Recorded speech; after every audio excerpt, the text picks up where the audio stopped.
Yo, what up? It's your girl AMAC back, and today I'm going to talk about something that you all have been asking me for quite some time. I just updated my recording template for the new year, and I thought this would be a great time to share my lead vocal chain with you guys. It works for singers, rappers, all genres.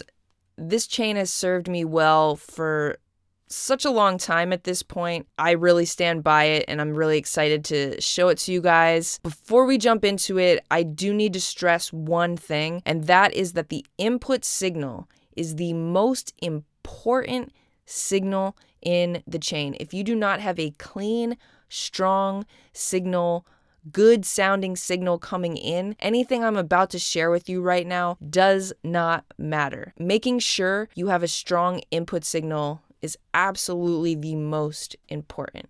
And now, after that quick PSA, let's jump right into it. AMAC on the mix. Ugh. Welcome to AMAC's recording template. I'm happy to have you. I'm excited to show you around. If you look here to my right, you're going to see my record track and all the plugins that we're about to talk about. So I know in the intro I said there were 4 plugins, 5 if you count autotune. And of course you count autotune. It's my tuning plugin of choice, and it is the first plugin in my chain. I don't want to do a deep dive on autotune in this tutorial, but of course it's worth note. Your retune speed is how fast autotune is correcting the vocal. You've got your input type, the types of singers you have, or if it's an instrument, your key, your scales. And I'll talk about humanize. If you turn this up, it'll be like a slower threshold for how fast the notes get snapped into place. If you have it at 0, it's like bop, bop, bop, bop, bop. If you turn it up, then it's like bop, bop, bop.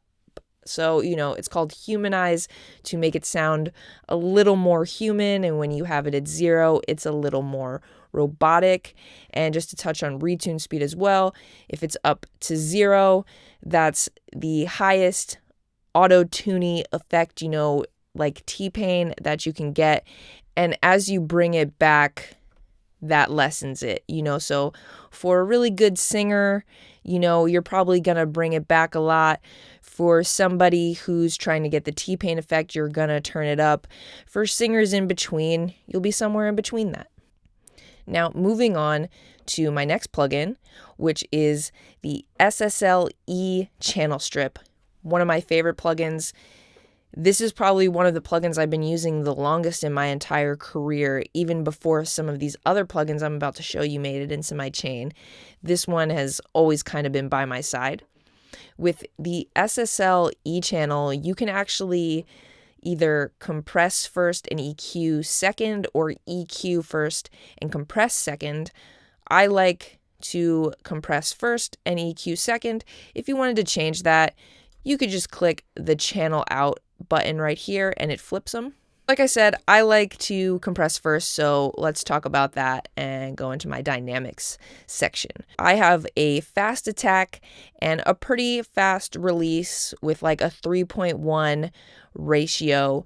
We're really doing light compression here. I just want to catch some of those runaway transients and level them out a little bit, which is why I have the fast attack here. Before I start going into the other things in the chain, this really tames it. And then here we are in my EQ section. Let's talk about my high pass filter first. As you can see here, I'm up to 172.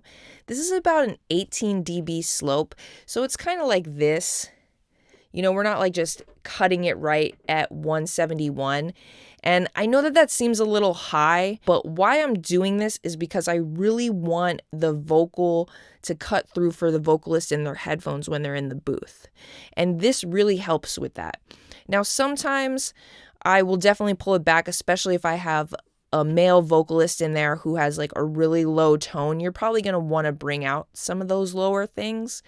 But this seems to work, honestly, 95% of the time. I don't have a lot of people who are saying to me, I need more lows in my voice.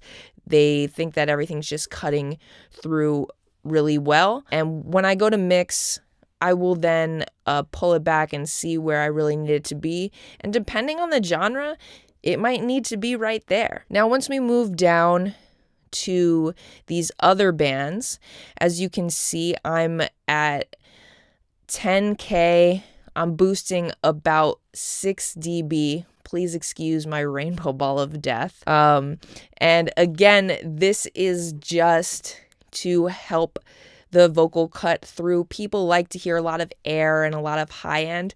And this is also a high shelf that's happening. You could turn it into a bell if you wanted to by clicking the button. But so the shelf is just adding a lot of airiness that I found vocalists like a lot. When we go down a little farther, we're going to see that I have a 2 dB boost at about 3K. Now, when I go to mix, 3K really isn't my favorite, but again, this is about getting it to cut through for the vocalist in the booth, and I find that this little boost here at 3K is really, really helpful. Outside of that, I'm not doing anything with the expander or the gate here. I almost never really touch these sections when I'm recording. I truly just haven't found a need.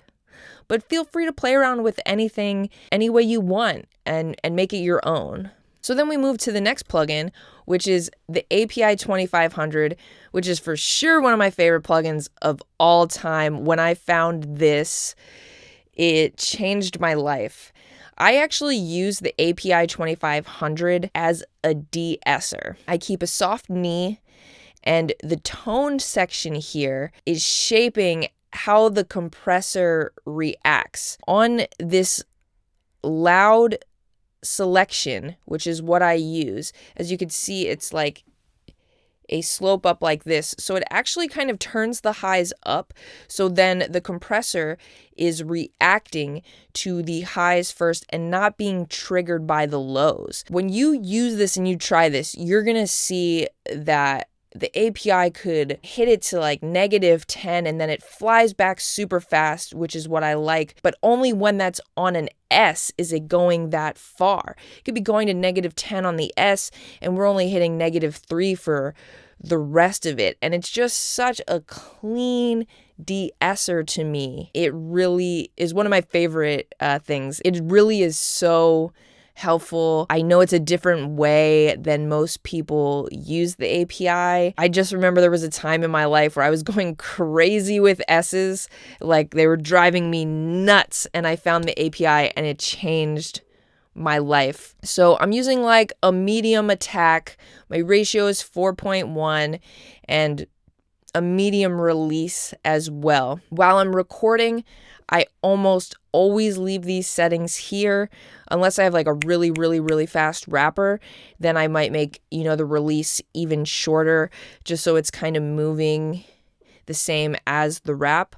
But even then, generally, I'm kind of leaving this right here. It works really well for recording, and then I can adjust my attack and release when I mix. I have about a 3.8 makeup gain here to make up for some of the compression that I'm doing, trying to keep my signal level as it continues to go through the rest of the chain. You want to make sure that you have the manual makeup button on when you do that. Otherwise, it's just auto making it up. And I like to actually control the signal in a manual kind of way. Again, try all of these things for yourself and see how they work for you. Experimenting with this as a de-esser is pretty fun. The next plugin is the L1 limiter, which is another one of my favorite plugins. All of these are my favorite plugins, clearly. When I'm recording, I am never, ever, ever, ever touching the L1. It's gonna make it too loud,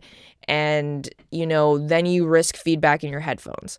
The L1 is strictly here for when I'm mixing or doing my rough. When you pull this bad boy down, it just brings your vocals to the front so much. It's really dope.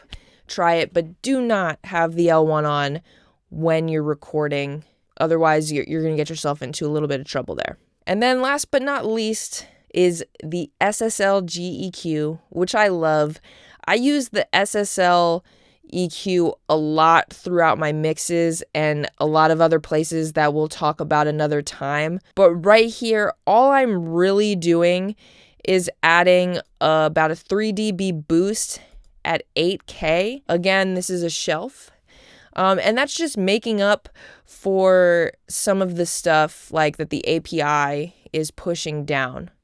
And again, because we want the vocalist to cut through the beat. Is the most important thing here is that they hear themselves very clearly and they feel good about their performance, that they're not worried about what's going on with the EQs or the compressors. They just feel good. And that's what this chain has done for me day in and day out of my engineering career.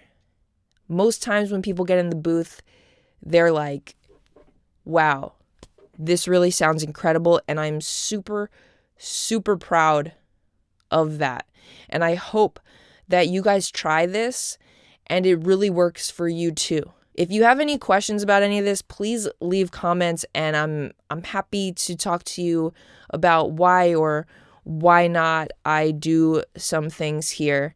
Again, this just works for me. The best way to become your own engineer is to take things you learn from other engineers, try them, and see what works for you. You know, I've had mentors who have much different vocal chains, and some of the plugins they use, they just didn't mesh with me until I found these. And all of these plugins and things have come from other engineers or the experiences that I went through or something that I saw in a session that I thought was really dope, and then I used it and made it my own. And now I have this AMAC sound that people come to me for. And I hope more than anything that you guys find that. There are a lot of other things in this template and a lot of other things I'm going to go over in future videos, and I look forward to sharing them with you. Thanks for checking this out, and that's all I got for y'all today. Peace.